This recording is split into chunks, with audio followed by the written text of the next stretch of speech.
नमस्कार, मी विजय साळवी. एबीपी माझाचा विशेष कार्यक्रम झिरोवर मध्ये आपलं स्वागत. मंडळी, 2024 हे वर्ष संपण्यासाठी आता केवळ 4 तास उरलेत. झिरोवरच्या आजच्या विषयाला सुरुवात करण्याआधी एबीपी माझाच्या सर्व प्रेक्षकांना नवीन वर्षाच्या अनेक अनेक शुभेच्छा. तुमची उत्तमोत्तम प्रगती हो, तुमचं आरोग्य चांगलं राहो आणि जीवनात तुम्ही सर्वार्थानं समृद्ध होत, हीच आमची सदिच्छा. मंडळी, आता वळूयात आजच्या विषयाकडे. सरतं वर्ष हे राजकीय दृष्टीनं अतिशय महत्त्वाचं होतं, कारण याच वर्षात महाराष्ट्रानं 2 निवडणुका पाहिल्या, एक लोकसभेची आणि दुसरी विधानसभेची. अवघ्या काही महिन्यांच्या अंतरानं झालेल्या दोन्ही निवडणुकांचे निकाल मात्र वेगवेगळे होते. एकीकडे लोकसभा निवडणुकीत महाराष्ट्रानं मोदींचं संपूर्ण बहुमताचं स्वप्न भंगवलं, तर दुसरीकडे केवळ 6च महिन्यांनी त्याच महाराष्ट्रानं महायुतीला अगदी भरभरून बहुमत देऊन सत्तेत बसवलं. महायुती सत्तेत आली असली तरी मुख्यमंत्री मात्र याच वर्षात बदलण्यात आला, किंबहुना बदलले. भाजपचे देवेंद्र फडणवीस हे तिसऱ्यांदा मुख्यमंत्री झाले. 31 डिसेंबर 2023 रोजी फडणवीस हे उपमुख्यमंत्री होते, पण अवघ्या 366 दिवसात म्हणजेच 31 डिसेंबर 2024 रोजी ते आता मुख्यमंत्री पदावर विराजमान आहेत. तर विधानसभा निवडणुकीतल्या दांडग्या बहुमतानं त्यांचा आत्मविश्वासही द्विगुणित झाल्याचं दिसतंय. दुसरीकडे उद्धव ठाकरेंची शिवसेना, शरद पवारांची राष्ट्रवादी आणि काँग्रेस या तिन्ही पक्षांना महाराष्ट्रात मोठा धक्का बसला. एकनाथ शिंदेना गद्दार आणि भाजपला महाराष्ट्रद्वेषी हे उद्धव ठाकरेंचं नॅरेटिव्ह हे पूर्णपणे फेल ठरलं. शरद पवारांना वयाच्या 83व्या वर्षी आत्तापर्यंतचा सर्वात मोठा असा पराभव पचवावा लागला. लोकसभा निवडणुकीत सर्वात मोठा पक्ष ठरलेल्या काँग्रेसची विधानसभा निवडणुकीत मोठी धुळधाण झाली. तर लोकसभा निवडणुकीत भाजपला बिनशर्त पाठिंबा देणारे मनसे अध्यक्ष राज ठाकरे यांनी याच वर्षी पुन्हा एकदा स्वबळाचा नारा दिला, पण विधानसभा निवडणुकीत त्यांनाही पुन्हा अपयशच आलं. राजकीय पटलावरच्या विविध घडामोडींसोबत मराठा आरक्षणासाठी मोठा लढा उभा करणारे आंदोलक मनोज जरांगेंनी हे वर्ष गाजवलं. आता या सर्व पक्षांसाठी 2025 हे वर्ष कसं असेल, कारण सर्वात महत्त्वाचं म्हणजे नव्या वर्षात सर्वच्या सर्व महापालिका, जिल्हा परिषदा आणि नगरपालिकांच्या निवडणुका होण्याची दाट शक्यता आहे. त्यामध्ये महाविकास आघाडीचे घटक पक्ष कमबॅक करतात की महायुती आपल्या यशाची घोडदौड कायम ठेवते, हे पाहावं लागणार आहे. तसंच मुंबई, ठाणे, पुणे, नाशिक, छत्रपती संभाजीनगर आणि नागपूर या प्रतिष्ठेच्या महापालिकांवर कुणाची सत्ता येते यावरही सर्वांचं बारीक लक्ष असणार आहे. आणि मंडळी, या सगळ्यावर चर्चा करण्यासाठी आता आपल्यासोबत 3 मान्यवर आहेत. आपल्यासोबत आहेत सकाळ समूहाच्या सहयोगी संपादक मृणालिनी नानिवडेकर. पुण्याहून आपल्यासोबत आहेत ज्येष्ठ पत्रकार शैलेंद्र परांजपे. आणि नागपूरहून थोड्याच वेळात आपल्यासोबत असतील विख्यात ज्योतिषी निशांत कुकडे. तर नवी दिल्लीहून आपल्यासोबत आहेत सुप्रीम कोर्टात प्रॅक्टिस करणारे ज्येष्ठ वकील ॲडव्होकेट सिद्धार्थ शिंदे. या तिन्ही मान्यवरांचं या झिरो ओव्हरच्या कार्यक्रमात स्वागत. मला पहिल्यांदा जायचं मृणालिनीकडे. महाराष्ट्रात खऱ्या अर्थानं 2 वेगवेगळी चित्र आपल्याला गेल्या वर्षभरात लोकसभा निवडणूक असेल आणि विधानसभा निवडणूक असेल या निमित्तानं पाहायला मिळाली. पण त्याच्याही पलीकडे जाऊन एक ज्येष्ठ पत्रकार, एक राजकीय विश्लेषक म्हणून जेव्हा तुम्ही पाहता, तेव्हा या वर्षात या विविध पक्षांसाठी, मग ते महायुतीतले असतील किंवा महाविकास आघाडीतले, तुम्हाला हे वर्ष कसं दिसलं? अगदी खरं सांगायचं झालं तर आपण ज्याप्रमाणे म्हणालात, केवळ 5 महिन्यात मतांचा इतका उलटफेर कोणत्याही राज्यांनी आजवर पाहिला नसेल. त्या उलटफेराची आपण जर खोलात जाऊन कारण मीमांसा करायचा प्रयत्न केला, एक अत्यंत ठळकपणे दिसतं. भारतीय जनता पक्षाचा जो वोट शेअर आहे, तो वोट शेअर सातत्याने वाढत चाललाय. लोकसभेत त्यांना हार पत्करावी लागली, पानिपत झालं. खरं तर भाजपचं महाराष्ट्रात, दिल्लीत झालं. त्याचं कारण महाराष्ट्र, तिथे जागांचा मोठा फटका बसला, पण मतदानाच्या टक्केवारीत केवळ 2चा फरक होता. त्यानंतर भारतीय जनता पक्षाने जी काय मुसंडी मारलेली आहे, ती कुठेतरी महाराष्ट्राचा गुजरात करण्याचे प्रयत्न इथे सुरू होतील का हे दाखवणारी आहे. याचाच फायदा एकनाथ शिंदे यांना मिळाला. एकनाथ शिंदे मुख्यमंत्री नसते आणि लाडकी बहीण योजना जर प्रत्यक्षात आली नसती, तर मला वाटत नाही युती विजयापर्यंत पोहोचली असती. त्या पक्षाने देखील अत्यंत चांगली मतं या निवडणुकीत घेतली. आणि आपण म्हणालात तसं शरद पवारांचा राजकीय कारकिर्दीतला सर्वात मोठा पराभव करत अजितदादांनी या प्रदेशावर आपली मांड या निवडणुकीच्या निमित्तानं तरी सिद्ध केली. आता महायुती अत्यंत ॲडव्हान्टेजियस पोझिशनमध्ये आहे. इतकं बहुमत कधीही कोणाला आजवर गैर काँग्रेसी पक्षाला महाराष्ट्रात मिळेल असं वाटलं नव्हतं. पण याचाच विचार करताना आपल्याला अर्थात विरोधात गेलेल्या पक्षांचाही विचार करावा लागेल. उद्धव ठाकरे म्हणून बसले होते की एकतर फडणवीस राहतील नाही तर मी राहीन. हो, आता ते दोघंही राहिले आहेत, तेही आहेत हेही आहेत. नापासांच्या जर यादीचा आपण आढावा घेतला तर त्यात पहिला क्रमांक उद्धव ठाकरे यांचा आहे. त्यांचे 20 आमदार निवडून आलेले आहेत. कोणताही राजकीय पक्ष, विशेषतः शिवसेनेसारखी विचारधारा असलेला पक्ष संपू शकत नाहीत. येणाऱ्या निवडणुकीत मुंबई महापालिकेच्या निमित्ताने शिवसेना उद्धव ठाकरे पुन्हा एकदा कमबॅक करते का, हा पुढच्या वर्षाचा सर्वात मोठा प्रश्न. 83 वर्षाचे अत्यंत महत्त्वाचे योद्धे आणि महाराष्ट्राच्या राजकारणाची नस माहीत असलेले शरद पवार, स्वतःच्या पक्षाचं भवितव्य, जयंत पाटील, त्यांची कन्या सुप्रियाताई, ज्यांना महाराष्ट्राची आता चांगल्यापैकी माहिती झालेली आहे, यांच्या आधाराने कुठवर नेतात. आणि सर्वात महत्त्वाचा प्रश्न म्हणजे विधानसभेत ज्या पक्षाला सर्वात मोठा फटका बसला त्या काँग्रेसचं रिवायवल कसं होतं. आज तरी कोणीही प्रदेशाध्यक्ष व्हायला तयार नाही. त्या स्थितीमध्ये काँग्रेसला स्थानिक स्वराज्य संस्थांच्या निवडणुकांना सामोरं जायचं आहे. 100 गाठली आहे लोकसभेत. आशा निर्माण झाल्या होत्या राहुल गांधींच्या नेतृत्वावर आणि अचानक हरियाणाची निवडणूक छोटी होती पण महाराष्ट्राच्या निकालांनी या घोडदौडीला ब्रेक लावलेला आहे. 4.5-5 महिन्यात उलटफेर होऊ शकतो. त्यामुळे काँग्रेस स्थानिक आधारांनी प्रत्येक निवडणुकीत स्थानिकांच्या महत्त्वाकांक्षा फार मोठ्या असतात. तिथल्या इक्वेशन्सला बरोबर घेऊन ते पुढे कसे जातात याकडे पाहावं लागेल. आणि या वर्षात महाराष्ट्राचे मोदी म्हणून देवेंद्र फडणवीस समोर आलेले आहेत. ते खरंच मोदी बनू शकतात का? हा खूप मोठा मुद्दा आहे आणि तो मुद्दा घेऊन मी शैलेंद्र परांजपेंकडे जातो. शैलेंद्र, महाराष्ट्राचे मोदी म्हणून देवेंद्र फडणवीस पुढे आलेत, पण ते खऱ्या अर्थानं महाराष्ट्राचे मोदी बनू शकतात का, हा प्रश्न आहे. पण त्याच वेळी शिंदेना देखील एक उत्तम हे वर्ष गेल्याचं दिसतंय. पण अजित पवारांना हे वर्ष खरंच तितकं उत्तम आहे का, आणि त्यांच्या पक्षाच्या दृष्टीनं हे वर्ष कसं बघता तुम्ही? मला असं वाटतं की देवेंद्र फडणवीसांची मोदींची तुलना किंवा अन्य कुठल्याही नेत्याशी तुलना करणं हे योग्य असं मला वाटत नाही. म्हणजे महाराष्ट्राचे मोदी असं जर आपण म्हटलं तर मग गुजरात पॅटर्न आपण स्वीकारला असं एक तर म्हणायला लागतं. म्हणजे गुजरात एकूण जे राज्य आहे त्याच्या आकारमानाच्या दुप्पट महाराष्ट्र आहे, पहिली गोष्ट. आणि दुसरी गोष्ट अशी की मला असं वाटतं की इंग्रजीत एक छान टर्म आहे, कम्पेअरिंग अनकम्पेरेबल्स.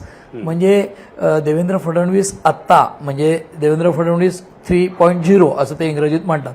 म्हणजे काय, तर एकदा पहिल्यांदा शपथ घेतली, 5 वर्ष राज्य चालवलं. दुसऱ्यांदा शपथ घेतली, 72 तासात सरकार संपलं ते, आणि अजितदादांचा तथाकथित पहाटेचा शपथविधी. आणि तिसऱ्यांदा आत्ता शपथ घेतली आहे आणि आत्ता खूप मोठं बहुमत आहे. तर या तीनही देवेंद्र फडणवीसांमध्ये खूप फरक दिसतो स्पष्टपणे. त्यामुळे देवेंद्र फडणवीसांच्या वागण्या बोलण्यात, त्याच्यानंतर त्यांचं राजकारण आहे ते थोडं बदलतं आहे. आणि ते बदलतं आहे म्हणजे कसं, तर वर्धिष्णू या पद्धतीने, म्हणजे क्युम्युलेटिव्हली आपली सर्वांचीच प्राणीमात्रांची वाढ होत असते. त्या पद्धतीने त्यांच्या राजकारणाची देखील वाढ होताना दिसते. आणि त्यांचं जे राजकारण आहे म्हणजे राजकीयदृष्ट्या ते समर्थ नेते अधिक झालेले आहेत 14च्या तुलनेत. आज 14 ते 19 वेगळे होते, पहाटेची शपथ घेतली ते वेगळे होते, आणि आजचे वेगळे आहेत असं मला वाटतं. पण म्हणून ते मोदींच्या वाटेने चाललेत का असं नाही.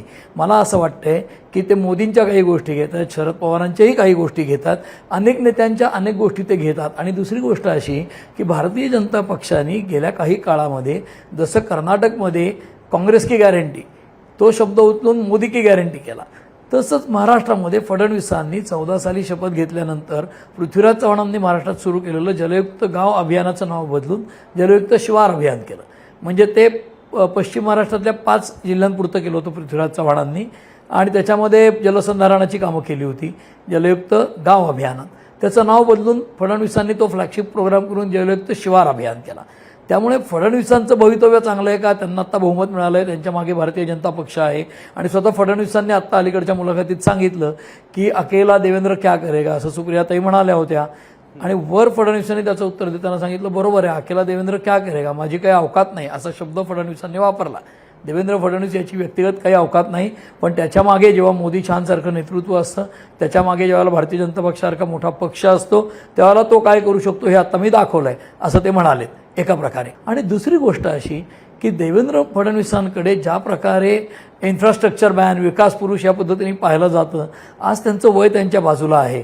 त्याच्यानंतर त्यांना साथ लाभली आहे ती अजित पवारांची. तुम्ही अजित पवारांच्या भवितव्याविषयी बोललात, त्यांच्या पक्षाविषयी बोललात.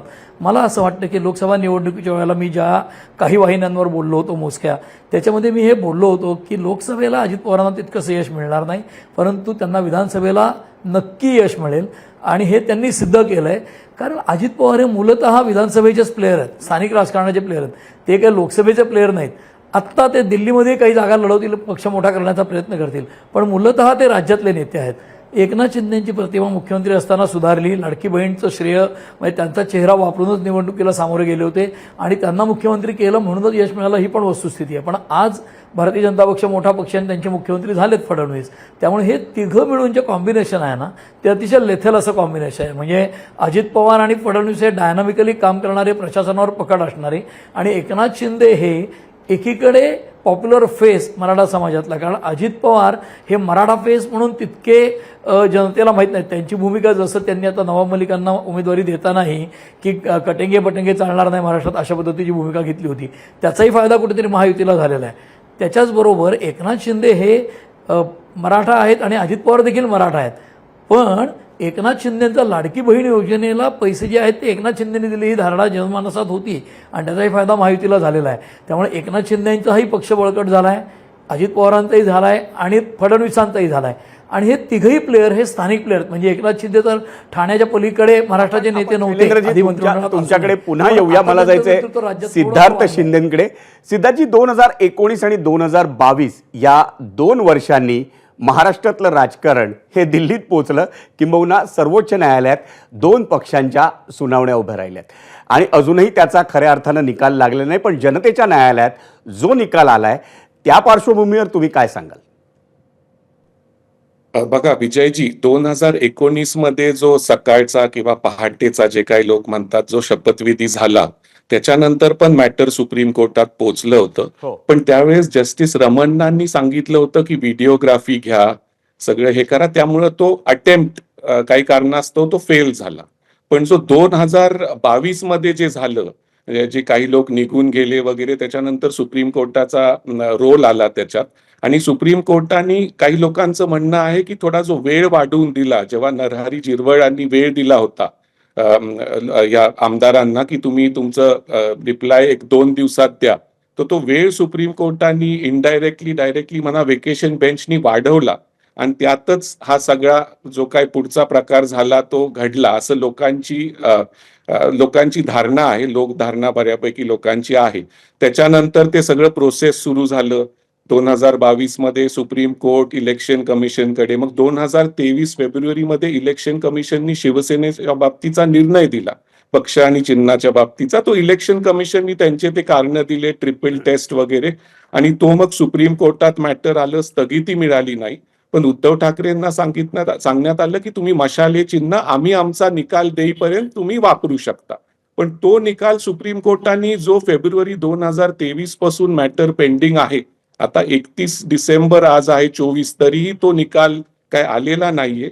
आणि ऑगस्ट 2023 नंतर तर त्याचं हिअरिंगच झालेलं नाहीये. म्हणजे डेट येते पण काही कारणास्तव ते मॅटर डिलीट होतं. 2025 महापालिका, मला वाटतं सर्वोच्च न्यायालयात ज्या सुनावण्या होणार आणि विजयजी एक इम्पॉर्टंट आहे की हे आपली जी महापालिका, पंचायत समिती, जिल्हा परिषदेचे जे इलेक्शन्स आहेत ती तारीख पुढच्या जानेवारीमध्ये आहे.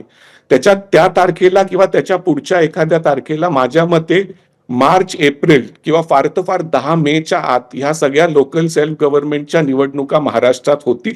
सुप्रीम कोर्टाने स्टेटस को दिला होता पण सरकारच्या हातात होतं. सरकारने जर ओके दिलं, महाराष्ट्र चीफ इलेक्शन ऑफिसर आणि महाराष्ट्र सरकारने, तर सुप्रीम कोर्ट तयार आहे. ते म्हणतायत की तुम्ही इलेक्शन आणि आता ओबीसीचा प्रश्न नाहीये, कारण ओबीसी आरक्षण लागू झालेलं आहे ह्या लोकल सेल्फ गव्हर्नमेंटमध्ये. आता फक्त सरकारला होकार द्यायचा आहे. आता स्पष्ट बहुमत आल्यामुळे हे सरकार होकार देईल आणि मार्च एप्रिल मध्ये किंवा फार तर फार मेच्या आत ह्या महापालिका, जिल्हा परिषद, पंचायत समितीच्या निवडणुका नक्की होतील. आणि त्यात खऱ्या अर्थानं कसोटी लागणार आहे ती उद्धव ठाकरेंच्या शिवसेनेची, शरद पवारांच्या राष्ट्रवादीची आणि काँग्रेसची. कारण त्यांना विजयजी, स्वतःला मला एक नव्यानं अजून एक प्रस्थापित important करायचंय. सांगायचं मी तुमच्याकडे आहे. पुन्हा येतो. एक इम- मी हो, पुन्हा हो. येतो मी तुमच्याकडे. मला मृणालिनींकडे जायचंय.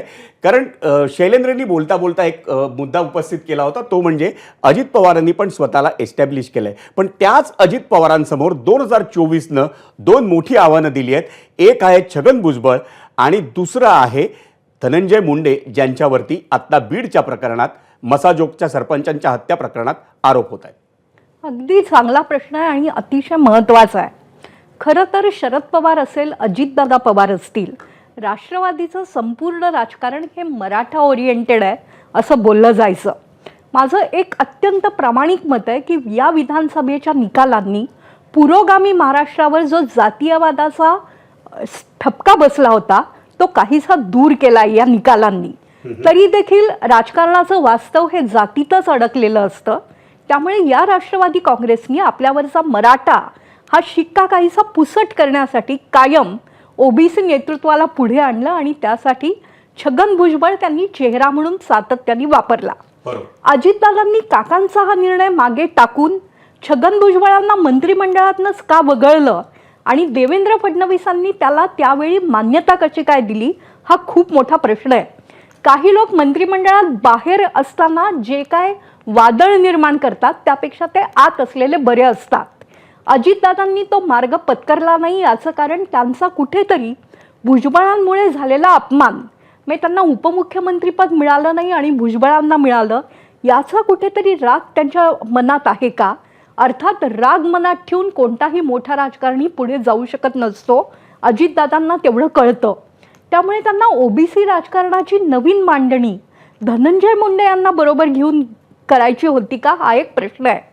त्याला उत्तर देण्यासाठी दुर्दैवानी मस्साजोगची घटना घडली. एखाद्या निरपराधाला असं मारलं जाणं अत्यंत क्रूर आहे. कुठेतरी धनंजय भुजबळांना स्वतःचं राजकारण या सगळ्या आरोपांपासून वेगळं करण्याची धडपड या वर्षात करावी लागणार आहे. मुंडे अत्यंत ताकदीचे नेते आहेत. त्यांच्यावर काही महिलांचेही आरोप झाले होते. त्यांना दुसरं लग्न मान्य करावं लागलं होतं. त्यामुळे त्यांची वाटचाल काहीशी कठीण आहे. अजितदादांना त्यांना सांभाळावं लागणार आहे. गेल्या काही दिवसात अजितदादा त्या विषयावर अजिबात बोललेले नाही आहेत. मला फक्त मागे जाऊन एक विधान करायचं आहे. पण आपण दुसऱ्या महत्त्वाच्या मुद्द्यांवर शैलेंद्रांकडे जाऊया आणि तो मुद्दा आहे शैलेंद्र, ठाकरेंच्या शिवसेनेचा. अतिशय वाईट परिस्थिती आहे. कारण लोकसभेत शिंदेनी या लोकसभेत 7 जागा मिळवल्या होत्या आणि 57 जागा त्यांना विधानसभेत मिळाल्यात. उद्धव ठाकरेंच्या शिवसेनेला लोकसभेत जरी 2 जागा जास्ती म्हणजे 9 जागा मिळाल्या तरी त्यांना आता 20 जागांवर समाधान मानावं लागलंय. त्यामुळे ठाकरेंच्या शिवसेनेच्या दृष्टीनं 2025ची वाटचाल ही खूप मोठी आहे. आव्हानं डोंगरा एवढी आहेत. कारण त्या शिवसेनेची जीव हा मुंबई महापालिकेत अडकला असं म्हटलं जातं आणि मुंबई महापालिकेची निवडणूक आणि बाकीच्या निवडणुका या दृष्टीनं त्यांची रणनीती कशी असेल 2025 या वर्षात? नाही, रणनीती कशी असेल म्हणजे कुठलाही पक्ष निवडणुका लढतो त्या पद्धतीने ते निवडणूक लढतील. त्यांना वेगळं काहीतरी करावं लागेल. आणि लोकसभेच्या वेळेला ज्या उद्धव ठाकरेंची प्रतिमा जनाब उद्धव ठाकरे अशी केली गेली होती आणि किंबहुना त्यांच्या सभांना अशी गर्दी वाढायला लागल्यानंतर त्यांना काही आदेश द्यावे लागले होते की गर्दी कशी दिसावी याची काळजी घ्या. तर त्यामुळे त्याचा फटका त्यांना विधानसभेला बसलेला आहे. आणि त्याच्याही पलीकडे जाऊन जसं आपण सुरुवातीला पहिल्या प्रश्नाच्या वेळेला आपण म्हणाला होता की मोठा उलटफेर लोकसभा आणि विधानसभा, तर अगदी पारंपरिक पद्धतीने सगळे विश्लेषक, अभ्यासक, राजकारणाचा रिपोर्टिंग करणारे या सगळ्यांना हे साधारणपणे माहिती आहे की लोकसभेला लोक वेगळा विचार करतात आणि विधानसभेला वेगळा करतात. आणि अशी वेळ महाराष्ट्रात कधी आली होती तर फार पूर्वी 99 साली ही वेळ आली होती एकदाच की एकाच वेळी जाऊन माणसांनी म्हणजे मतदारांनी एकाच वेळी विधानसभेचं आणि लोकसभेचं मतदान केलं. वाजपेयींचं 13 महिन्याचं गव्हर्नमेंट गेल्यानंतर आणि नारायण राणे महाराष्ट्रात मुख्यमंत्री होते. त्यावेळेला विधानसभा लोकसभा एकत्र झाल्या आणि मला आठवतं त्याप्रमाणे 8% फरक म्हणजे वाजपेयींना सिंपथी, सहानुभूती, पण महाराष्ट्रातल्या काँग्रेस आणि एनसीपीलाच परत निवडून दिलं होतं. म्हणजे 8% मतं भाजप सेनेला त्यावेळेला कमी पडली होती. तर एकाच वेळी बूथमध्ये जाऊन माणसं वेगवेगळा विचार करतात हे दिसून आलं होतं. तसं याही निवडणुकीला लोकसभा आणि विधानसभेत हा फरक लोक सांगत होते. फक्त तो निकाल आल्यावर जास्ती जाणवला आणि विजयाची अनेक 10-12 कारणं वेगवेगळ्या प्रकारची आहेत ती. पण उद्धव ठाकरे यांच्या शिवसेनेला आता यातनं बाहेर यायचं असेल तर मुळामध्ये काम करावं लागेल. आणि मी जे आता हे विधानसभेचं सेशन झालं, अधिवेशन झालं हिवाळी, त्या अधिवेशनात 6 दिवस कामकाज झालं आणि त्या कामकाजामध्ये उद्धव ठाकरेंनी जर येऊन 1 तास उपस्थिती लावली असेल, म्हणजे मी स्वतःच हा प्रश्न त्यांना विचारला होता त्यांच्या पत्रकार परिषदेनंतर की तुम्ही जे बाहेर म्हणता ईव्हीएम सरकार अमुक तमुक, तुम्ही हाऊसमध्ये आमदार म्हणून कधी काम करणार, तर त्यांनी प्रतिप्रश्न केला होता की नरेंद्र मोदी खासदार म्हणून प्रश्न विचारतात का. म्हणजे आता जर यातनं ते बाहेर नाही आले तर अवघड आहे पक्षाचं असं मला वाटतं. आणि एकूणच विधानसभा निवडणूक, लोकसभा निवडणूक याच्याही पलीकडे जाऊन स्थानिक स्वराज्य संस्थांच्या निवडणुकांमध्ये पश्चिम महाराष्ट्र असेल, विदर्भ असेल, उद्धव ठाकरेंच्या सेनेची खरी स्पर्धा असायची किंवा लढत असायची ती राष्ट्रवादीची. आणि तिथे अजित पवार हे स्थानिक पातळीवर अतिशय प्रभावी नेते आहेत. त्यांचे जे शिलेदार आहेत, स्वतः निवडून येण्याची क्षमता असलेले, म्हणजे राज ठाकरेंनी शरद पवारांच्या पक्षाचं वर्णनच निवडून येणाऱ्यांची टोळी असं केलं होतं. आज त्यातल्या टोळीतले सगळे म्होरके जे आहेत ते अजित पवारांकडे आहेत, निवडून येण्याची क्षमता असलेले, आणि ते निवडूनही आलेले आहेत. त्यातनं भुजबळ नाराज झाले, मग आता मुंडेंना वगळा आणि भुजबळांना घ्या किंवा भुजबळांना खाली घ्या आणि आव्हाडांना वर आणा, हे खेळ पवारांनाही केलेले आहेत ओबीसींची. त्यामुळे त्या प्रकारचा खेळ सगळे राजकारणी करतील, सगळे पक्षही करतील. फक्त त्यामध्ये अशी प्रतिमा एखाद्या निवडणुकीतनं कोणाची बदलेल, एकदम माणूस सेक्युलर होईल किंवा फंडामेंटलिस्ट होईल असं मला वाटत नाही. ही एक प्रोसेस आहे. त्या प्रोसेसमध्ये एखाद्या निवडणुकीपुरती एखादी भूमिका कटेंगे बटेंगे घेतली आहे तर ती मला वाटत नाही भाजपला कायमच घ्यावी लागेल. कदाचित इतका विकास करतील की विकासावर लढतील पुढच्या वेळी, माहीत नाही मला. परंतु उद्धव ठाकरेंना अवघड आहे परिस्थिती, हे निश्चित कारण त्यांचं संख्याबळ कमी झालंय. आणि मुंबईची निवडणूक तुम्ही म्हणालात हा तुमचा मुद्दा आहे, मला तो पुढे घेऊन जायचा आहे सिद्धार्थ शिंदेकडे. मला सिद्धार्थ शिंदेला बोलायला द्यायचंय. सिद्धार्थजी, तुमचा राहिलेला मुद्दा एकच ओळ जोडायची आहे. उद्धव ठाकरेंपासून त्यांची मराठी मतपेढी दूर गेलेली आहे, त्याकडे त्यांना लक्ष द्यावं लागेल. आणि सिद्धार्थजी म्हणाले तो मुद्दा अतिशय महत्त्वाचा आहे. शेड्यूल 10चं नक्की काय व्हावं याचा निर्णय लागायच्या आधीच जनतेनी शिवसेना कोणती हे स्वतःच्या मनातला कौल शिंदेंना दिलेला आहे. याला उद्धव ठाकरे कसं सामोरं जातात आणि कसं जनतेसमोर येतात हे या वर्षात आपल्याला पाहायचंय. महत्वाचा निर्णय तो, किंबहुना महत्वाची गोष्ट तीच असणार आहे 2025 मध्ये. सिद्धार्थजी, तुम्हाला काहीतरी महत्वाचं सांगायचं होतं ते तर आहेच, पण नवीन वर्षाच्या दृष्टीनं हे जे पक्षांचे सगळे घटना वगैरे असतात या दृष्टीनं त्यांना काय आता दक्षता घ्याव्या लागणार आहेत, कारण मागच्या काळात खूप काही घडून गेलंय. अगदी थोडक्यात सांगा. नाही, मला एकच सांगायचं होतं की आता आपण हे जे कोर्टाकडे आपण सगळे बघत आहोत, आपण कोर्टाकडे खूप बघत आहोत की कोर्टाचा रोलच काय यायला पाहिजे ह्या सगळ्या ह्याच्यात. आपण गेल्या 20-25 वर्षापासून बघत आहोत की ज्युडिशियल ओव्हररीच आणि ज्युडिशियल हे जे आपण म्हणतो की चालू आहे, तर न्यूजमध्ये आपण नेहमी कोर्टाला बघतो. ह्याच्यात मला राज्यकर्त्यांचं काहीतरी कमी पडतंय, राज्यकर्ते. आणि कुठेही काय झालं तर मॅटर सबज्युडिस आहे. कोर्ट काय, तुम्ही इक्वल आहात, ज्युडिशरी हे एक्झिक्युटिव्ह आणि हे तुम्ही इक्वल आहात. त्यामुळं तुम्हाला का दरवेळेस म्हणावं लागतं की कोर्टाकडे कोर्ट निर्णय दिला. आणि एक मी म्हणू इच्छितो की कोर्टाने, सुप्रीम कोर्टाने ओरल रिमार्क्स केले की जनता ठरवेल वगैरे, पण जनता ठरवायचा तो प्रश्न नाहीये. जनतेने ठरवलं ते ठरवतील, पण तुमच्याकडे मॅटर गेलं होतं ना, तुम्ही काय केलं. म्हणजे एवढ्या वर्ष ते मॅटर तसं का राहिलं. लोकांमध्ये एक चुकीचा संदेश जातो. आज कुठला पक्ष सत्तेत असेल, उद्या दुसरा येईल, पण कोर्टाने पण निर्णय देणं गरजेचं होतं. आणि विजयजी, अजून एक मी म्हणू इच्छितो, हे मस्साजोगचं प्रकरण असेल, देशमुखांचं परभणीचं प्रकरण असेल, तर त्याच्यात ऑपोजिशन करतंय काय. सीआयडी इन्क्वायरीज काय, सीबीआय का नाही, कोण कोर्टात का नाही गेलं अजून. आणि एक सत्ताधाऱ्यांचे आमदारच बोलतायत, तेच आपल्याला दिसतायत. ऑपोजिशन आहे कुठे. ऑपोजिशनचे 1-2 जण बोलतायत, पण तुम्ही जॉईंटली याच्या विरुद्ध सीबीआय इन्क्वायरी करा, कोर्टात जा, सरकारला धारेवर धरा. हे ऑपोजिशन काय करतच नाहीये. त्यामुळे opposition has to pull up its socks. आणि 2025 मध्ये कसं आहे की पक्ष आणि चिन्हाचा निर्णय अजून आहे, त्यामुळे अजून इक्वेशन्स बदलू शकतात. Don't take it for granted की हे आहे असंच राहील. पक्ष आणि चिन्हाचा निर्णय काहीतरी आला आणि विधानसभा निवडणुकीच्या निकालानं कदाचित बॅकफुटवर गेलेली जी मंडळी आहेत महाविकास आघाडीतली, त्यांना तुम्ही आशा दिलेली आहे या तुमच्या शब्दांनी. आपल्यासोबत आहेत विख्यात ज्योतिषी निशांत कुकडे. मला पहिल्यांदा जायचं आहे निशांत कुकडेंकडे. निशांतजी, कसं असणार आहे महाराष्ट्राच्या राजकीय नेत्यांना पुढचं वर्ष, किंबहुना राजकीय नेत्यांनाच नाही, राजकीय पक्षांना, कारण अनेकांना आता आस लागली आहे ती महापालिका निवडणुकांची. नमस्कार, श्री गणेशाय नमः. न्यू इयरसाठी सगळ्यांना. जर महाराष्ट्राचं राजकीय समीकरण आपण बघितलं आता, तर मला असं वाटतं की 2025मध्ये खूप मोठे हालचाल होणार आहे. म्हणजे मूळतः महाराष्ट्रच नाही तर देशभरात थोडासा लॉ अँड ऑर्डरचा एक इश्यू प्रॉपअप होऊ शकतो, किमान फेब्रुवारी ते जुलैच्या मधात कधीतरी. राजकीय पक्षांचा विचार केला तर मला असं वाटतं की भाजपला थोडंसं अजूनही थोडा वेळ आहे. काही आपण बघितलं की 2024चे जे जनरल इलेक्शन्स होते त्याच्यात तेवढा सक्सेस नाही मिळाला, पण मला वाटतं 2026 पर्यंत नंतर त्यांना फारसा सक्सेस मिळण्याचं भरपूर चान्सेस आहे. हे तुम्ही भाजपबद्दल सांगितलं निशांतजी, पण महाराष्ट्रातले अनेक राजकीय नेते आहेत ज्यांचं भवितव्य कदाचित बदलू शकतं, किंबहुना त्यांना बदलण्याचा त्यांना त्याचे वेध लागलेत. मग ते ठाकरेंची शिवसेना असेल, शरद पवारांची राष्ट्रवादी असेल किंवा काँग्रेस असेल, या 3 पक्षांच्या विधानसभा निवडणुकीने जे बॅकफूटवर पाठवलं आहे त्या दृष्टीनं त्यांना भविष्य आहे 2025मध्ये? 2025मध्ये मला वाटतं की शरद पवार शरद पवारांचा जो गट आहे किंवा मग काँग्रेस आहे यांना मला नाही वाटत महाराष्ट्रामध्ये फारसा सक्सेस राहणार. परंतु 2026मध्ये त्याच्यानंतर काही पार्शियल सक्सेस आहे. पण जर लॉंग टर्म एक व्ह्यू घेतला तर तो जो ट्रेंड आहे, ॲस्ट्रॉलॉजिकली स्पीकिंग, तो जो ट्रेंड आहे तो भाजपकडेच वळतो आहे. निवांत जर हे आपण हे बघितलं, एकनाथ शिंदेंची शिवसेना आहे तर त्याला पण सक्सेस मिळण्याचे चान्सेस आहे. अजित पवार आहे, त्यांचं पण पॉलिटिकल भविष्य मात्र किमान 2030पर्यंत पण त्यांचं पण पॉलिटिकल भविष्य चांगलं आहे. उद्धव ठाकरे मला वाटते कमबॅक करेल, पण त्याला सध्या वेळ आहे, जवळपास 2 ते 2.5 वर्ष सध्या अजून वेळ आहे.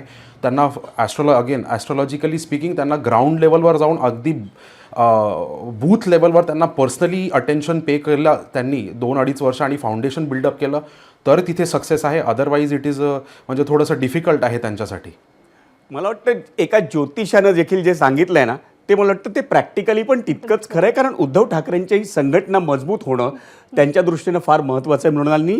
आणि सगळ्यात महत्त्वाचं, मगाशी आपल्याशी शैलेंद्र या विषयावर बोलले, तर या विषयावर तुमचं मत काय? आणि त्यांना जर बदल करायचा असेल तर जसं बाळासाहेब असताना उद्धव ठाकरेंनी कार्याध्यक्षपद स्वीकारलं होतं, आज उद्धव ठाकरे सगळीकडे फिरू शकत नाही आहेत, तर उद्धव ठाकरेंना त्यांच्या शिवसेनेचा कुणी कार्याध्यक्ष नेमणं हे आवश्यक आहे का? मग ते आदित्य ठाकरे असतील किंवा दुसरं कोणी? एकतर आपण येणाऱ्या 25 साली उद्धव ठाकरे यांची प्रकृती अत्यंत उत्तम राहील आणि समोरच्या आव्हानांना सामोरं जाण्यासाठी त्यांना बळ मिळेल अशी शुभेच्छा देऊया. काय आहे की शिवसेनेनी महाराष्ट्राच्या आणि विशेषतः मराठी माणसाच्या अस्मितेसाठी जो लढा दिला आहे त्याबद्दल अवघी मुंबई त्यांची ऋणी आहे. आता त्यामुळे ही शिवसेना संपणं हे काही मुंबईकराला आवडणारं नाही. शिवाय महानगरपालिकेच्या निवडणुका अत्यंत स्थानिक पातळीवर कोण कोणाला कशी मदत करतो त्या आधारावर लढल्या जातात, त्या आधाराने मतदान होतं. नेमकी उद्धव ठाकरेंची गल्लत कुठे झाली आहे तर तुम्ही म्हणता ते संघटनात्मक आव्हान तर आहेच की कार्याध्यक्ष नेमता येईल का, एक 5-6 जणांचं मंडळ करता येईल का, पण ते हिंदुत्वापासून दूर गेला आहेत असं जनतेला वाटायला लागलं आहे. जनाब उद्धव ठाकरे असा त्यांचा जो उल्लेख करतो भारतीय जनता पक्ष, तो मुद्दामून खिजवायला असतो. त्यामुळे कुठेतरी हिंदुत्वापासून दूर गेलेल्या उद्धव ठाकरेंना या वोट बँकमध्ये परतावं लागेल. त्यासाठी ते तशा पद्धतीचे प्रयत्न पण करतायत. दुसरं असं त्यांना असलेला या सगळ्यातला एक लाभ आहे तो म्हणजे आदित्य ठाकरे यांचं वय. आदित्य ठाकरे यांच्या वयाचे तरुण नेते भारतीय जनता पक्षाकडे मोठ्या प्रमाणात नाहीत. रोहित पवार असतील, नुकतेच विधानसभेत प्रवेशलेले रोहित पाटील असतील, ही यंग ब्रिगेड भारतीय जनता पक्षाच्या विरोधकांकडे जास्त आहे. फक्त आता आदित्य ठाकरे हे फक्त दक्षिण मुंबईतल्या काही जणांचा चेहरा न राहता सेनेच्या इथॉसशी स्वतःला जोडू शकतात का यावर या पक्षाचं भवितव्य अवलंबून आहे. हा अतिशय महत्त्वाचा मुद्दा आहे. पण हा मुद्दा सोडून मी जरा दुसऱ्या मुद्द्याकडे शैलेंद्र परांजपेंना घेऊन जाऊ इच्छितो. आणि तो मुद्दा आहे निशांनी ज्याच्यावरती बोट ठेवलं ते म्हणजे शरद पवारांच्या राष्ट्रवादी काँग्रेसच्या दृष्टीने 2025 हे अतिशय आव्हानात्मक असणार आहे. अजितदादांची राष्ट्रवादी काँग्रेस फुटली आहे आणि आत्ता शरद पवारांचे केवळ साधारण 10च आमदार आलेत आणि त्या आमदारांमध्ये देखील अजित पवारांकडे परत जाण्याची इच्छा आहे. या पार्श्वभूमीवर 2025 हे शरद पवारांच्या राष्ट्रवादीला आणि सुप्रिया सुळेंच्या दृष्टीने ते किती महत्त्वाचं असणार आहे? त्यांचं भविष्य खडतर आहे हे त्यांच्या जागांवरून मिळालेलं दिसतंच आहे ना. म्हणजे लोकसभेला यश मिळालं पण विधानसभेला अपयश आलं आणि खालच्या निवडणुकांमध्ये शरद पवार आत्ता फिरले विधानसभेला किंवा लोकसभेला, त्या तडफेने खालच्या सगळ्या निवडणुकांना फिरतील का, त्यांची स्मृती त्यांना कितपत साथ देते आहे, कारण ते अतिशय तल्लख स्मरणशक्तीसाठी ओळखले जातात. म्हणजे तसं समाजात तरी चित्र आहे निर्माण केलेलं. पण आज खालच्या निवडणुकांना खालपर्यंत जाऊन प्रचार करतील असे नेते त्यांच्याकडे आहेत का प्रभावी? म्हणजे रोहित पवार हे महाराष्ट्राच्या म्हणजे पश्चिम महाराष्ट्र म्हणजे अख्खा महाराष्ट्र सोडाच, पश्चिम महाराष्ट्रातल्या सगळ्या जिल्ह्यांमध्ये जाऊन प्रचार करणे इतके मोठे नेते आहेत का? सुप्रिया सुळे खालच्या निवडणुकांमध्ये यापूर्वी कधी रस घेऊन काम करत होत्या का? जयंत पाटील त्यांच्या जिल्ह्याबाहेर सगळीकडे ॲक्सेप्टेबल आहेत का तळागाळात जाऊन काम करायला, ग्रामपंचायतीपासून सगळीकडे? कारण राष्ट्रवादी पक्ष शरद पवारांचा गेली 25 वर्ष त्या तिथल्या स्थानिक नेत्यांच्या हातात देऊनच स्थानिक स्वराज्य निवडणुका संस्थांच्या लढत होता. त्यामुळे आज मितीला शरद पवार उठून सगळीकडे खालपर्यंत जाऊन तळागाळात काम करतील आणि परत रिवायवल होईल ही शक्यता कमी दिसते. तेव्हा त्यांना खडतर आहे का? तर आहेच. आणि शिवसेना म्हणाल तर शिवसेनेकडे जसं मृणालिनी म्हणाल्या तसं आदित्य ठाकरेंना दक्षिण मुंबई सोडून महाराष्ट्राचा नेता व्हायला लागेल. त्यासाठी प्रचंड कठोर परिश्रम करावे लागतील आणि या तिन्ही पक्षांना पराभव आता दिसल्यामुळे कठोर परिश्रमाला पर्याय नाही एवढंच आहे. हा मुद्दा म्हणजे घेऊन ते मी पुढे पत्रकार जातोय म्हणून निशांतकडे. निशांत, हे 2 मुद्द्यांवर तुझ्याकडे काही माहिती आहे का मला पाहिजे. एक तर मुद्दा आहे तो म्हणजे भाजप आणि ठाकरेंची शिवसेना पुन्हा एकत्र येऊ शकतात का? कारण ठाकरेंच्या शिवसेनेचे काही नेते फडणवीसांचं कौतुक करताना आपल्याला दिसत आहेत. खुद्द उद्धव ठाकरे त्यांना भेटायला गेले. तर त्याविषयी काय आहे? आणि मनसे, राज ठाकरे यांची मनसे यांना पुढच्या वर्षी तरी भविष्य आहे का?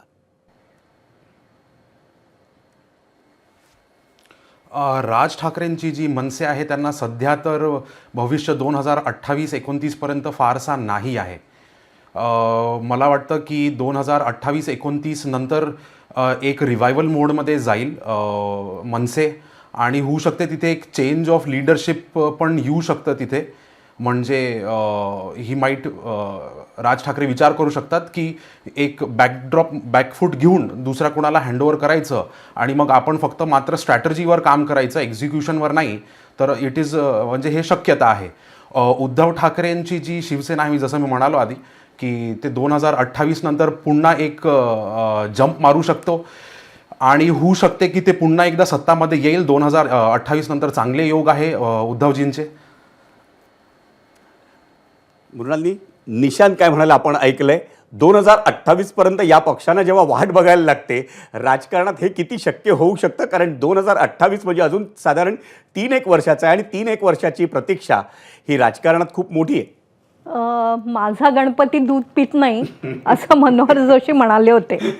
पण आता 28 साली उद्धव ठाकरेंना जो काय सत्तेचा योग येणार आहे किंवा येऊ शकतोय, मी आदर करत फक्त माझ्या मनातला एकच प्रश्न मांडते की तो भारतीय जनता पक्षाकडे जाऊन सत्ता योग येणार आहे की वेगळ्या रीतीने येणार आहे. निवडणुका होतील असं चित्र दिसत नाही. लोकसभेत जरी बहुमत नसलं तरी तिथे देखील निवडणुकांची वेळ येण्याची शक्यता सध्या तरी दिसत नाही. अशा वेळेला उद्धव ठाकरे झालं गेलं विसरून पुन्हा घरी परत जाऊ शकतात का? म्हणजे हिंदुत्वाच्या घरी. हा एक मुद्दा या भविष्यावरून माझ्या मनात डोकावतोय. ते ज्या पद्धतीने इगोचा इश्यू न करता देवेंद्र फडणवीस यांना भेटायला गेले ते महत्त्वाचं आहे, चांगलं आहे. अशा एकमेकांच्या भेटी होत राहाव्यात. आणि आदित्य ठाकरे यांनी पाठोपाठ दुसऱ्या दिवशी पुन्हा फडणवीसांना भेटल्यानंतर विधान केलं की आम्ही कितीदा भेटतो हे मोजू नका. त्यामुळे यांचं जे सत्तेत येणं आहे तो येण्याचा योग भाजपच्या कुंडलीशी मिळणार आहे की स्वतंत्र आहे, हा प्रश्न मला उत्सुकतेपोटी विचारायला आवडेल. मला शैलेंद्र परांजपेंकडे जायचं. शैलेंद्र, आपण आज एवढी चर्चा केली पण एक पक्ष अजून चर्चेपासून तरी आपण दूर ठेवला आहे आणि मला वाटतं त्यांची चर्चा इथे व्हायला पाहिजे. कारण त्या पक्षानं अगदी सुरुवातीलाच आपला मुख्यमंत्री दिला आणि तो म्हणजे एकनाथ शिंदे. आज एकनाथ शिंदेनी सत्तेचं राजकारण केलं, मुख्यमंत्री झाले, आज ते उपमुख्यमंत्री आहेत. पण पक्ष बांधणीच्या दृष्टीनं सगळ्यात मोठं आव्हान त्यांच्यासमोर आता 2025 असणार आहे. आत्तापर्यंत जी मंडळी आली ती भाजप त्यांच्या सोबतीला होती त्यामुळे, पण स्वतःचा जर पक्ष उभा करायच्या दृष्टीनं त्यांच्यासमोर काय आव्हानं असतील? दोन गोष्टी अशा आहेत की एकनाथ शिंदे हे 14 ते 19 मंत्री होते, त्यानंतर उद्धव ठाकरेंच्या मंत्रिमंडळातही ते होते आणि नंतर ते बाहेर पडून मुख्यमंत्री झाले. हा त्यांचा मंत्रिपदाचा प्रवास आहे. आता ते ठाण्याच्या महापालिकेवर त्यांचं राज्य होतं, ते आनंदी यांचे शिष्य आहेत, त्यामुळे ठाणे जिल्ह्यावर त्यांचं वर्चस्व आहे. त्यामुळे आणि दुर्दैवाने तुम्ही जर एक थोडंसं ठाणे जिल्हा डोळ्यासमोर आणलात तर ठाण्यामध्ये भारतीय जनता पक्षाकडे फार मोठं प्रभावी नेतृत्व नाही आज मितीला. म्हणजे अनेक वर्षांपूर्वी ज्यावेळेला आनंदी यांनी लोकसभेची जागा मागून घेतली आणि तिथे राम कापसे, राम नाईक वगैरे ही मंडळी आहेत, तर राम कापसे ज्यावेळेला होते तर तसं नेतृत्व आज भारतीय जनता पक्षाकडे ठाणे जिल्ह्यात नाही की जे एकनाथ शिंदेंना टक्कर देईल. किंबहुना राज्य पातळीवर एकनाथ शिंदेंचं नेतृत्व प्रस्थापित झाल्यानंतर एकनाथ शिंदेंची ताकद ठाण्यात आहे का, तर ती आहेच, खूपच जास्ती ताकद आहे. पण ठाण्याच्या बाहेर त्यांची ताकद किती आहे, म्हणजे जसं त्यांचे निवडून आलेले आमदार आणि त्यातनं आता मंत्री केलेले लोक हे त्यांच्या जिल्ह्यामध्ये स्थानिक स्वराज्य संस्थांमध्ये आपलं वर्चस्व किती राखू शकतात. म्हणजे जर सर्व पक्ष वेगळं आता महायुती म्हणून लढणार असं यांनी जाहीर केलं आहे स्थानिक स्वराज्य संस्थांच्या निवडणुका, मग त्याच्यामध्ये जागा वाटपाचा प्रश्न येतो. म्हणजे काही महापालिकांमध्ये ते भारतीय जनता पक्षाबरोबर आणि अजित पवारांबरोबर जागा वाटप करताना किती जागा मिळवू शकतात, किती वर्चस्व राखू शकतात आणि किती महापालिका एकनाथ शिंदेच्या पक्षाला मिळवू शकतात, हा खूप इंटरेस्टिंग विषय आहे आणि तो येत्या 3 महिन्यातच त्यांना भेडसावणार आहे. त्यामुळे ठाणे जिल्ह्यात त्यांचं जसं वर्चस्व असेल तसं ठाण्याबाहेर, मुंबई बाहेर त्यांना किती प्रमाणामध्ये महापालिकांवर वर्चस्व राखता येईल हा अतिशय औत्सुक्याचा प्रश्न आहे. त्याचा खूप सविस्तर आणि मायक्रो लेव्हलला अभ्यास करावा लागेल. आणि मला असं वाटत नाही की राज्यव्यापी नेतृत्व एकनाथ शिंदेंचा चेहरा आहे, पण त्यांचा प्रभाव स्थानिक स्वराज्य संस्थांमध्ये काही जागा मिळतील, पण काही महापालिका त्यांनी जिंकल्या असं आत्ता होणार नाही, ते लॉंग टर्म होऊ शकतं असं मला वाटतं. 2025 हे वर्ष सर्व पक्षांना कसं राहील अगदी थोडक्यात सांगा. निशांत, तुम्ही.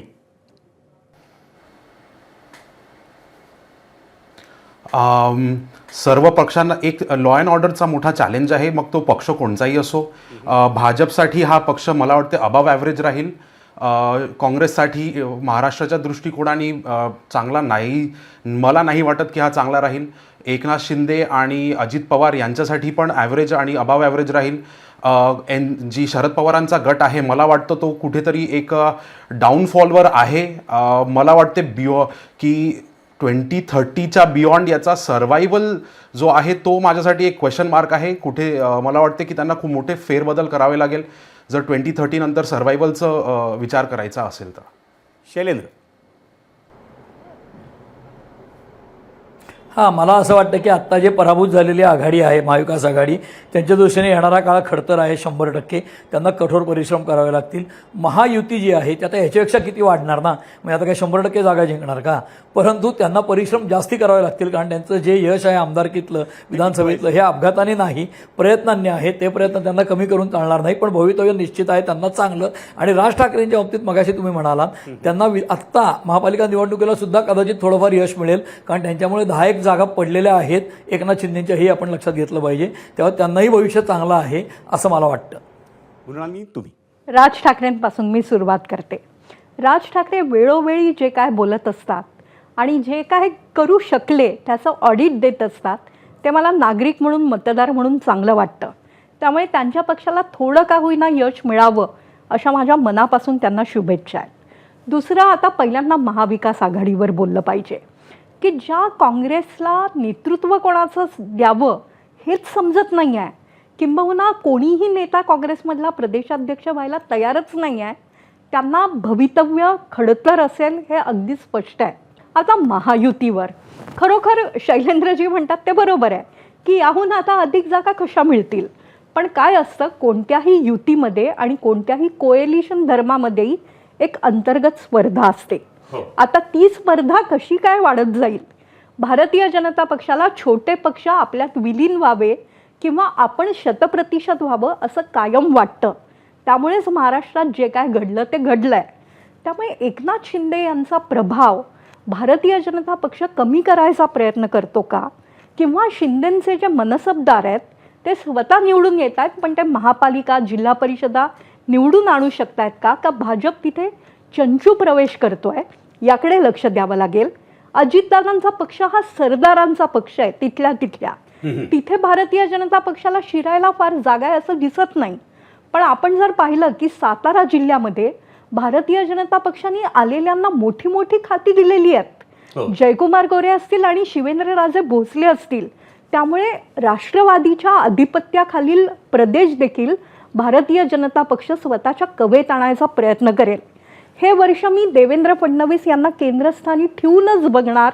महाराष्ट्राचं ते अत्यंत मोठी गुंतवणूक आणायचा प्रयत्न करतील, ते जलयुक्त शिवार राबवायचा प्रयत्न करतील, ते नदीजोड आणायचा प्रयत्न करतील आणि ते राजकीय भवितव्य भारतीय जनता पक्षाच्या दिशेने कसं जाईल याकडे लक्ष देतील. या सगळ्या वाटचालीत त्यांना केंद्राचा आशीर्वाद मिळतो की काही अडसर येतात की कुठेतरी काहीतरी एक वेगळंच नेतृत्व त्यांना आव्हान देतं, यावर महाराष्ट्राचं 25 साल अवलंबून आहे. एकंदरीत 2024 तर आज संपतंय, पण 2025 आपल्यासाठी या राजकीय मंडळींना त्यांचं भवितव्य ते कसं घडवतात या पुढच्या काळात हे पाहण्यासाठी आपल्यासाठी खूप इंटरेस्टिंग राहणार आहे. आणि याचं कारण मंडळी, राजकारण ही एक चिरंतन प्रतिक्रिया आहे आणि ती काही काळ किंवा एखाद्या व्यक्तीकडे पाहून थांबत नसते. जो सत्तेत नाही त्याला अधिक राजकारण करावं लागतं आणि जो सत्तेत आहे त्याला किंवा तिला सत्तेत टिकून राहण्यासाठी राजकारण हे करत राहावंच लागतं. गेल्या काही वर्षात महाराष्ट्राचं राजकारण गढूळ झालं असं अनेकांचं मत आहे, तसं म्हटलंय देखील अनेकांनी. आणि याचं कारण म्हणजे आपल्या नेत्यांची भाषा किंवा त्यांची वर्तणूक. खास करून 2019 सालच्या विधानसभा निवडणुकीच्या निकालानंतर उद्धव ठाकरेंनी काँग्रेस आणि राष्ट्रवादीसोबत जाण्याचा निर्णय घेतला आणि दिवसागणिक दोन्ही बाजूच्या भाषेचा दर्जा हा खालवत गेला. पण बरोबर 5 वर्षांनी वर्तुळ पूर्ण झालं. देवेंद्र फडणवीस पुन्हा मुख्यमंत्री झाले. पदावर विराजमान होताच त्यांनी एक अतिशय सकारात्मक विधान केलं. महाराष्ट्राचं कलुषित राजकारण पुन्हा स्वच्छ व्हावं यासाठी मी पुढाकार घेणार आहे असं ते म्हणाले. शपथविधीचं निमंत्रण देण्यासाठी त्यांनी उद्धव ठाकरे आणि शरद पवारांनाही फोन करून सुरुवात तर चांगली केली. काही दिवसांनी मग नागपूरमधल्या अधिवेशनात उद्धव ठाकरेंनी फडणवीसांच्या दालनात स्वतःहून जाऊन त्यांचं अभिनंदन केलं आणि फडणवीसांच्या आव्हानाला आपली साथ असल्याचं दाखवून दिलं. अन्य पक्षाने देखील यामध्ये आता योगदान देणं गरजेचं आहे, कारण शेवटी प्रश्न हा महाराष्ट्राचा आहे मंडळी. आपला महाराष्ट्र अधिकाधिक प्रगत, समृद्ध आणि विकसित तसंच सुरक्षित झाला पाहिजे. त्यासाठी सर्वच पक्षांनी, सर्वच नेत्यांनी प्रयत्न करायला हवेत. माजी पंतप्रधान अटल बिहारी वाजपेयींचं एक अजरामर वाक्य आहे, सरकारं येतील, जातील, पक्ष बनतील आणि विसर्जित होतील, पण देश टिकला पाहिजे. त्याच तर्कानं सत्ता येईल, जाईल, राजकीय सारीपाटावर नवे पक्ष येतील, जातील, पण महाराष्ट्र राहिला पाहिजे, बहरला पाहिजे आणि या देशाच्या विकासात तो सातत्यानं योगदान देत राहिला पाहिजे. याच मुद्द्यावर मंडळी या 0 ओव्हरमध्ये वेळ झाली इथेच थांबण्याची. पण उद्या पुन्हा भेटूया नव्या राजकीय आणि सामाजिक विषयांचं आणि त्याच्या विश्लेषणासाठी देखील. या सर्व मान्यवरांचं, मृणालिनी असतील, शैलेंद्र असतील, निशान असतील, या तिघांचेही आभार मानूया आणि पुन्हा एकदा तुम्हा सर्वांना नव्या वर्षाच्या शुभेच्छा देऊन मी इथंच थांबतो. पाहत रहा एबीपी माझा. एबीपी माझा, उघडा डोळे बघा नीट.